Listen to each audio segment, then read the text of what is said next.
Hey nerds, what's going on guys? That one nerd Revan here. Guys, today on stream, we discuss the importance of what James Gunn is doing with Batman and Superman moving forward with the DCU, more importantly, what he's doing with Superman. And today, we watched the video that Coy Jandreau did from the Reel Rejects. If you don't know who they are, go subscribe to their channel. Amazing videos, amazing content. But we watched Coy Jandreau give his explanation on why this new iteration of Superman and Batman, instead of doing Restore the Snyderverse, is more important and more influential moving forward with the future of the DCU and these characters on the big screen and small screen. So if you guys are excited to see what James Gunn has in store and what you think about Coy Jandreau's and mine personal opinions, stick around for the video, stick around for the reaction, okay? I love you guys. If you guys enjoy this reaction, there's going to be more videos from stream and more videos on YouTube in the future, so please consider hitting that like, hit that subscribe, and make sure you guys are hitting that notification bell for future content. I love you guys, and let's check out this reaction. Okay, so this is Coy Jandreau doing his why the new Batman and Superman idea is better choice than restoring the Snyderverse, as some people want them to do.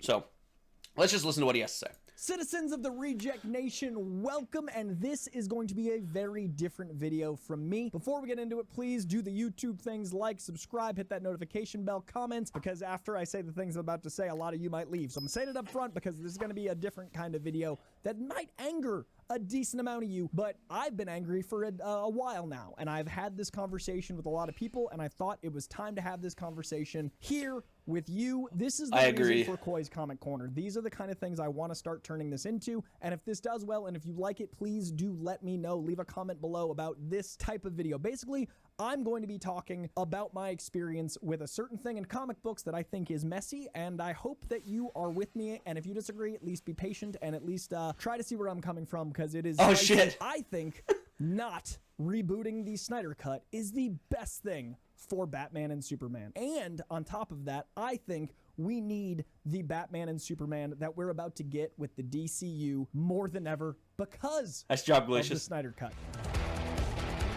Okay.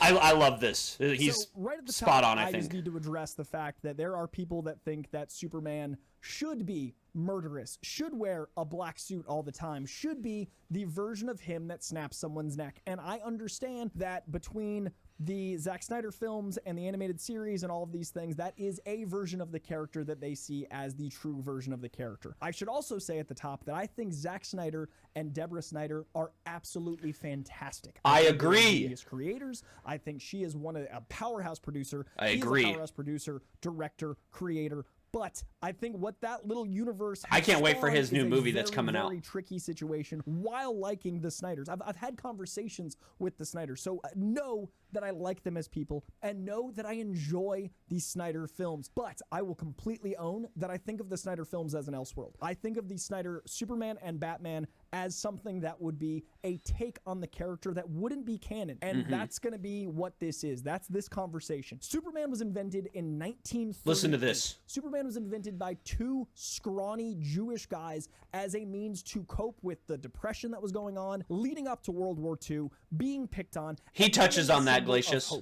And this symbol of hope has become a symbol of aggression and violence that a lot of people will argue like, yeah, but it's growth, it's an arc, it's a trajectory. Yeah, he gets there. The trajectory to start with the essence of the character and then have something change. The dark character takes work because they're a dichotomy. The reason that Kraven's The Last Hunt is interesting is because it's like, whoa, what's happening to Spider-Man? Back in Black, likewise. The reason that Batman is interesting is because he is very different to Superman, and their dynamic duohood is because they are different. We were talking about this yesterday, Glacius. Then he's no longer about altruism and hope. He becomes a cautionary tale. Now, I mentioned 1938. I mentioned these two skinny Jewish guys making a figure for hope. I also need to acknowledge the fact that them being Jewish is so essential to the character in that we've now made him a Christ figure, which is the most white American thing to do, when he literally was delivered a la breadbasket like Moses, a very Jewish iconography. So this is a story of an alien, an immigrant, a person that is trying to be the best possible version that has become this angry god. He's become this Old Testament god for multiple movies. So much so they put him in a black suit when we hadn't really had the positive one yet. If in the first film he snaps someone's neck, by the time he gets to the black suit, well, I don't see much of a difference. If you get to this character that is supposed to represent what we can become, and what we can become is someone that doesn't think to save civilians as he's flying through buildings, who has a higher body count than most of the villains we've seen in comic book movies, then that's not something to aspire to. Kablamo! The reason Superman is in a bright suit with external underwear is to make us think that, man, that's comfort in believing in yourself. Man, that is the ultimate in this golly gee attitude of just hope and belief and dreams. And I think a huge problem with the world that has been spawned by this Superman. And again, I have a lot of love for Zack Snyder, and I have a lot of love for Deborah Snyder, and I have a lot of love for DC fans that haven't become this aggressive, angry cult that is getting DC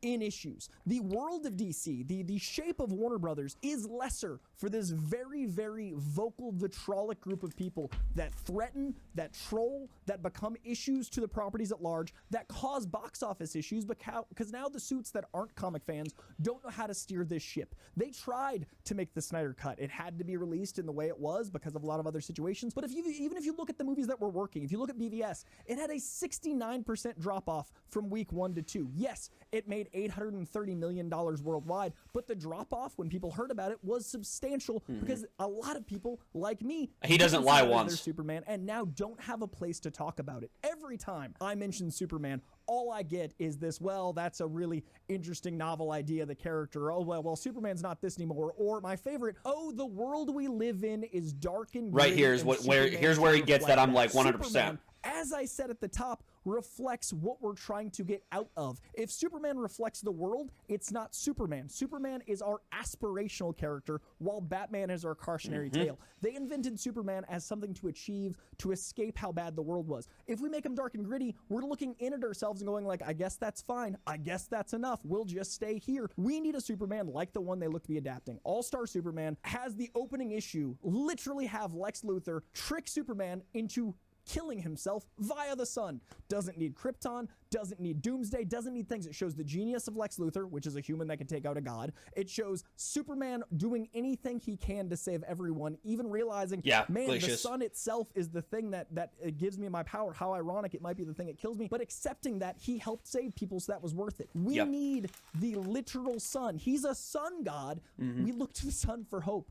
I am so sick of people not realizing that this character represents the thing on his chest. I am so sick of very, very angry people going, I want my hero to be angry like me. I think there's a point in every young man's life, and I'd say a lot of young women's life, but I've never been a young woman, where they go like, I don't get Superman because he's too golly gee, he's too powerful, he's too strong, he has no weaknesses. I get all that. I used to feel that way. But I think there's a point when you realize, oh, he's a figurehead to represent what we can be. He shouldn't be realistic. He shouldn't be something that we can actually aspire to. If you achieve your goals, they're no longer goals. If you've ever wanted something really bad, when you got it, it kind of felt like, well, that wasn't what I wanted. It's because he's nailing it though, Wenchie. Actually, always achieving the thing. Superman should be that. He should be the line in the sand that moves. You should always try to be better. Even Superman always tries to be better. So I am so sick of people wanting this gritty Superman. I am so sick of Snyder fans that aren't fans, that are cultists, that have manipulated his vision into their vision of being angry, trolling and being and threatening, and he doesn't ever cuss mentally, emotionally, and sometimes physically others because they misinterpret a character that was written before their parents were born in most cases to not be this version. So while I love the Snyder film, you're not going to get it. They have harmed the pop culture zeitgeist, and that has harmed the world. He's saying this is why it needs to be a hopeful Superman. If we keep making a commentary in our time so shitty, so angry, so vitriolic, we're because we'll keep living that way. When the world is jaded and the world needs Superman, that's when Superman is there. It is the purpose of Superman to be the antithesis to our jadedness, to our gloom, to our struggle. In fact, the reason I think the Authority's coming in is it's kind of that story. I think the Authority is a very Snyder's take on Batman and Superman version, but it's intentionally a commentary. I honestly think it is a genius move of James Gunn to bring in the Authority because he's the Snyder take on this universe. It's going to appease them, but it's going to be a very alarming moment when a certain amount of twists happen. And when people realize that Homelander is Donald Trump, it's going to be a moment and people are going to be very upset. But I honestly think the Authority is the same commentary on this vengeful superhero world in 1999 as the Snyder world is today. And I think it's an important story to tell. And honestly, I think that's what the Authority is going to be. And I think it's going to be very interesting when Amanda Waller ends up dealing with the Authority and the Suicide Squad and the Authority are different commentaries on cautionary tales about people with powers. And all of that ties into the darkness. I'll be posting videos when she, like, I'll share videos in Discord. Green Lantern and Brightest Day and Darkest Night. We've been living in a fucking dark night. I think Zack Snyder just didn't like dweebs. We barely saw any Clark. Clark was not in those movies. And when he was, the Lois Lane relationship was really stiff and sterile. And this is Amy Adams and Henry Cavill, two of the most talented actors. I agree with that. They can't do that job. But they didn't make Clark a person because he never got to be just a shucks kind of guy, and that's Clark because he is so innocent and earnest. We never saw that, and I think the politeness of Clark Kent, along with his earnesty, is also a thing that drives. He says Cavill can do it. Going through a tempestuous time and saying there's a beautiful openness and welcomingness and just all wide-eyed. The way of the nerd, baby. You don't get to have if that Superman is vengeful. The reason it was so impactful when Clark Kent and Superman got killed was because he was this unattainable thing. And to kill Superman so early into his run and to make him so dark kind of eliminates the point. And on top of that, they killed Jimmy Olsen. Jimmy Olsen is the humanity that is one of the things that Superman looks to as like, man, I love these people so much. And Jimmy represents that. They killed that, which in turn kills humanity and earnesty and hope. It's a very literal metaphor, just as the Perry White metaphor. When Perry White is talking to Clark in the Daily Planet, I think he says something like, oh, we can't run this story. It's not 1938. That's Zack Snyder saying we can't make a Superman that they did in 1938. That's the character. And I will be the first one to say that archetypal characters are important because of the lens you see them through, that they're a mirror for you. But just like Spider-Man wouldn't work if he didn't have responsibility, Superman doesn't work if he doesn't have hope. So we need a Superman that reflects the world we want to be for the sake of the world again. I got you, Wenchi. I don't think we've ever been darker between the internet. Watch these guys. He talks a lot about stuff. He's good. False sense of entitlement with fandom,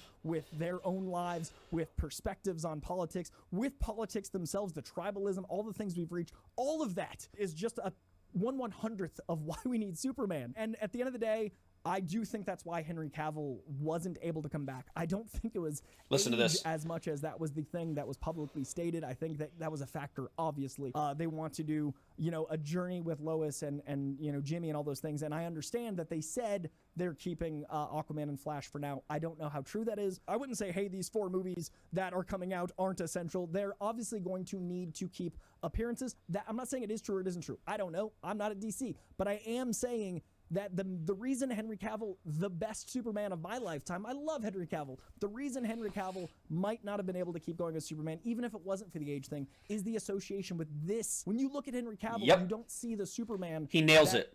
They wrote in 1938. You don't see the Superman that's in All-Star Superman that they're adapting. You don't see the Superman from For All Seasons or the one that is beautifully 100%. saving that girl in all black because she might kill herself. One of the I just talked to you guys about that. Impactful and sad, bittersweet, pretty comic pages of all time because he's also in black. I know he's not all the time. It's just the image I have in my head. If you have a character that's close to killing themselves and another character that's angry and vengeful, it's not the duality, it's not the dichotomy, it's not the thing that Superman is. Those pages don't work, unfortunately, with Henry Cavill. And I would have loved to have seen him come back and get to play the Superman that he wanted. He knew what Superman was. He talked about. He nails what you just said, Glacius. He got to for 30 seconds in Black Adam, but he nailed what you just said, dude. Tied to it, and I do think that rebooting the Snyder Cut is not an option. I think that restarting the DC universe is the move. And that's just Superman. Batman-wise, we get a Batman that shot people. And I get that Batman in the comics has used guns. Yeah, Spider-Man's, accidentally killed people. And the X-Men have had vengeful eras where they, wanted to take out humanity, but that makes them the Brotherhood of Evil Mutants. If you adapt the X-Men and they want to kill humanity, that's not the X-Men, it's the Brotherhood of Evil Mutants. Just because it's in the comic books doesn't mean it's accurate. Different writers have different takes. Again, archetypal character. But you've got to look at the sum of all the parts. And Batman is a character who's in his own way superstitious, who has rules. If Batman doesn't have rules, he's the Joker. That's the point of the Joker. He has some interesting Marvel takes, Glacius. To show the difference in those characters. He's nailing this. He nailed this. How is he different than the Two-Face side of Harvey Dent? The reason Harvey Dent is so interesting is because he represents the order of Batman as well as the chaos of the Joker. And Batman seeing himself in that. The White Knight of the Dark Knight is Harvey Dent. You need Batman to have rules. And his parents being killed by a gun is why he literally there's very iconic frames where he snaps a gun in half and says this is the weapon of cowards. So the fact that we had a Batman that used guns on his car, the fact that we had a Batman that frankly murdered, defeats the purpose of Batman. Batman should be a cautionary tale. Yes, he should be someone very close to the edge. He should be someone psychologically abused and broken. He should be someone that is taking out his pain on the mentally ill. Batman is not something to necessarily aspire to be. He's cool. Yeah, Batman's cool. But you need to also be like, that's not good. That's why Pattinson's Batman is so great. You would not want to be Robert Pattinson losing his mind, just punching that person until he's broken. The reason that the Batman Pattinson worked so well is that the symbol of hope, he represents the end. Him realizing that I am vengeance can be co-opted by the weak, that I am vengeance is not the answer. The reason he needs to be a spirit of hope, much like Superman. In fact, the arc of Robert Pattinson's Batman. I agree, Glacius. I agree completely. Society need to take with Superman. Vengeance. He's the most accurate. Is a cautionary tale. If you live angry and you live vengeful, you're not living. We had a vengeful, violent Batman that only got worse and more violent. We had the Thomas Wayne Batman from an Elseworld. We had this character that did not work in a world where we need hope. And again, like I said with Superman, we need hope now more than ever. So we need to look at a new Batman, which is going to be Batman with his family. He's my favorite Batman, Winchy. As father of Damian Wayne. The darkness of Damian Wayne makes Bruce Wayne lighter. Another perfect example. I love this. Damian Wayne is not as beloved a character as Dick Grayson. He's not as beloved as Tim, but he is a character that changes Bruce. And I think it's going to be very interesting adding a paternal element. I think that Batman has always had a paternal element with his wards and with his Robins and those certain things that give you that beautiful dichotomy between his upbringing. When he was raised, he didn't have a family, so all he wanted was a family. If you look at the dichotomy between the Joker, who is the thing he can't be because of chaos, or like I said, Harvey Dent, or how Mr. Freeze is his opposite because his love for Nora mirrors Bruce's love for Gotham, or the guilt of Nora mirroring his guilt of his family. Cobra, welcome in, man. How are you? Mirrors of Batman. That's why welcome in, my friend. Character. That's why he works in so many different ways. The reason all of these characters sing, Catwoman being a thief and Batman loving her, is him feeling the guilt of that. The reason all this works is Batman is all of us, but we should aspire to be Superman. And I love the idea of Batman being all of us and going, I never had a family. I have a son. Of Batman going like, look at this little shit. He's killing people and harming others. I got to fix that. But he's my son, so I can't do what I usually do with criminals. That's going to be a great story. And because of when it takes place in his life, him being older, that allows for Dick Grayson to already be Nightwing. That allows for potential Red Hood greatness. That allows for all of these stories deeper into the mythos. And because we haven't had a Batman with a family yet, this is a great way to separate Robert Pattinson. So you can have your dark and brooding Batman that I love, the David Fincher Batman, while also having a fun, a little bit lighter, perhaps even as light as, like, you know, shark repellent. Probably not. But you could have a lighter Batman in the family Batman, and that's because of Damian Wayne. I'm not Cobra, how'd you find the channel, my friend? I'm not welcome. Saying it's going to be brightly colored tights. It might be Neil Adams blue. That'd be cool. That'd be sick. But I do think Damian Wayne establishes a tone. I think that was a very smart announcement. I think putting Batman older than Superman allows for a very interesting story of Batman being a more seasoned veteran while maybe Superman's on year 3. He's not. It's not an origin. Bang, bang, bang. Superman origin, but I do think having Superman younger than Batman allows for a different kind of conversation about Batman's fear and apprehension at first of Superman and how. Hey, Nicky! My axe. Hey! Loser less than 3. What's up, loser? What's up, Nikki? Thank you for the resub, my friend. Welcome back, dude. Guys, we're almost done with this video. Hey, Nikki, thank you, my man. I appreciate the fuck out of you. Thank you, my man, and my diaper. A lighter Superman is going to be much better suited to the broad Justice League strokes. A lighter Superman is much better suited to encounter a Green Lantern. If Green Lantern landed in Gotham that Penguin Colin Farrell's running around in, that would ruin the entire world. It doesn't make sense. That world they built would be done. So I think this Batman is the best possible thing to fit in the Justice League and expand that shared universe out. I think the Superman is the best possible thing. Oh, Cobra, really? Welcome to the channel. You're going to learn a lot here. We'll talk about this stuff a lot. So welcome in, my friend. Sorry, and I don't want welcome in to take that out on me or anyone else. I think Superman will be something that hopefully you can find to not see as cheesy for being Join the bright, Discord. We that can you talk more not about see it. as, wow, he's just got all these powers. That's boring. Yeah, you got a There founder's badge, baby. is hope and aspiration and to believe in something greater than ourselves. He's supposed to be better than us. We're supposed to want to be him, and he's supposed to want to be us. Superman should not reflect our world. Our world should try to reflect Superman. Batman should not be something we want to be. We should want to help Batman.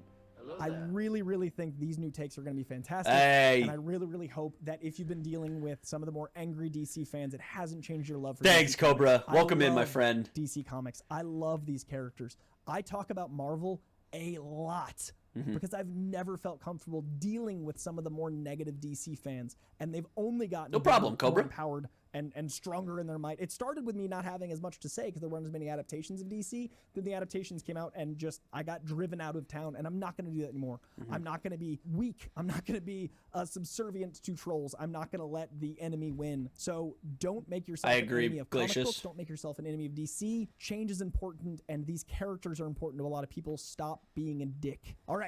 Much love, you lovelies, citizens of Reject Nation. If you liked this type of video, let me know.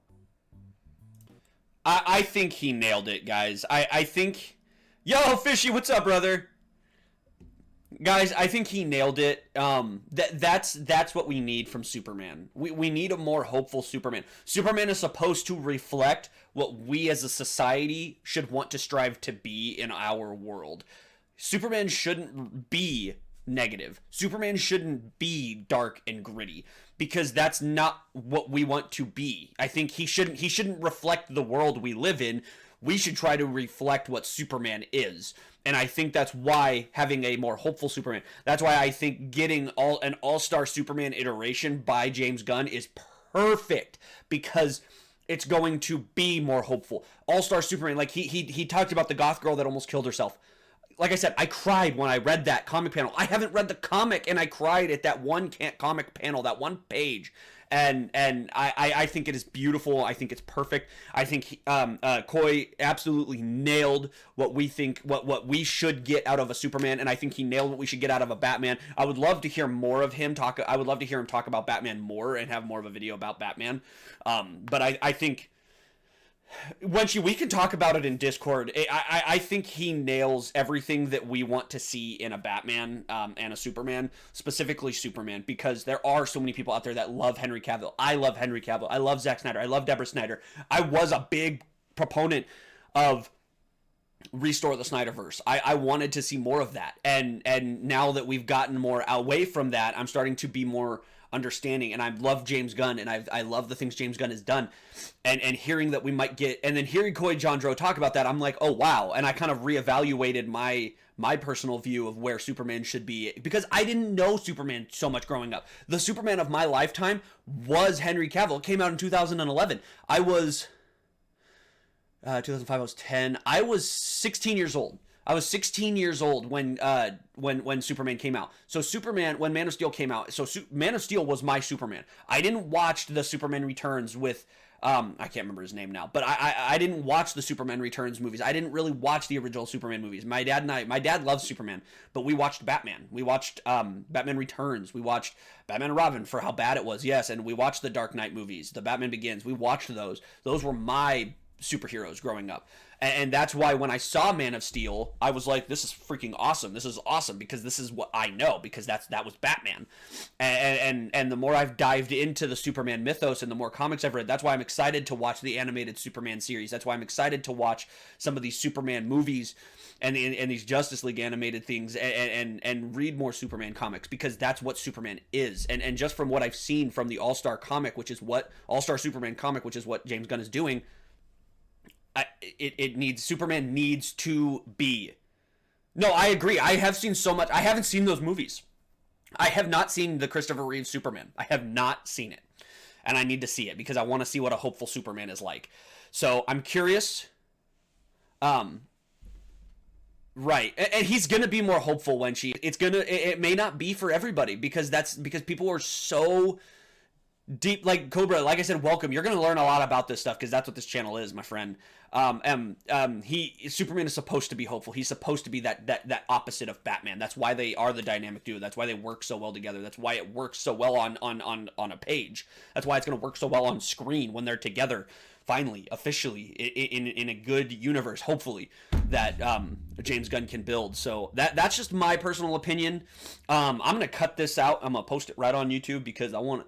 Let me know what you guys think. I think I'm excited, man, and I'm excited to read All Star Superman. I'm excited to read a Superman for all seasons, because I want to see what it's like to have a hopeful Superman. I want to see what it is like to have a hopeful Superman and to be able to understand. And one of the Superman things that I have seen is the Dark Knight Returns, the animated movie, part 1, part 2. Because seeing Batman and Superman fight, I mean, shit, Oliver Queen in that movie calls Superman the Boy Scout because that's what he is. And seeing Superman be this hopeful person, and then the ending of it is, I'm not going to spoil it. If you haven't seen it, go watch it. It's amazing. I'm excited, man. I'm excited. I'm excited.